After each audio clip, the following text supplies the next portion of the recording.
પાણી બલાવું છું વેચે તો ને જાય એક્સિડન્ટ થઈ ગયો એ બાય તો ન જાય એની જિંદગી બગડી જાય. સીતારામ દાદી. એ સીતારામ બાપા. દાદી તમારા ઘર પરિવારમાં કોઈ નથી? છોકરાના પગ કપાઈ ગયો છે.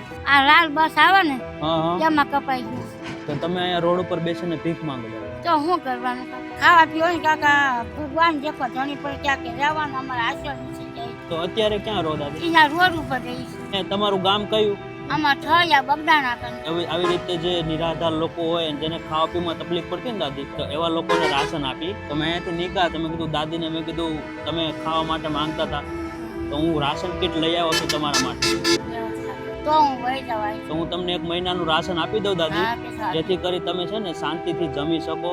એ મંગલમાં તમારા બધા ભંડાર રાખશે તો મને કામના પૂરી કરશે ભાઈ. અને દાદી રડોમાં, અમે તમારા દીકરા છીએ અને હિંમત રાખો દાદી. એ બાપા સીતારામ બાપા. અને મંગલમાં તમારા બધા ભંડાર રાખશે તો મને કામના પૂરી કરશે ભાઈ. થેન્ક યુ દાદી. અને બસ આવી રીતે આશીર્વાદ આપતા રહેજો કે અમે તમારા જેવા લોકોની સેવા કરતા રહી દાદી. યા ભાઈ. ઘર પરિવારમાં એમને એક દીકરો છે અને દાદા છે. દાદા પણ જોઈ નથી શકતા અને દાદી પણ જોઈ નથી શકતા અને એમનો દીકરો નથી જોઈ શકતો અને દીકરાને એક્સિડન્ટ થયું છે, એના લીધે એનો પગ કપાઈ ગયો છે. દાદી આ છે ને જો 1 મહિનાનું રાશન છે. આશીર્વાદ આપજો દાદી કે અમે તમારા જેવા લોકોની સેવા ભાઈ બાપા બગડાણા વાળા બાપા ને ભગુડા વાળી મોગલમાં જે હે ભાઈ. અમારા ગરબના આશીર્વાદ રાખજો. અમે તો તમને જાય તમને ભલું મનાવશું નહીં પણ ઉપર વાળો જોવે છે ભાઈ. ચોક્કસ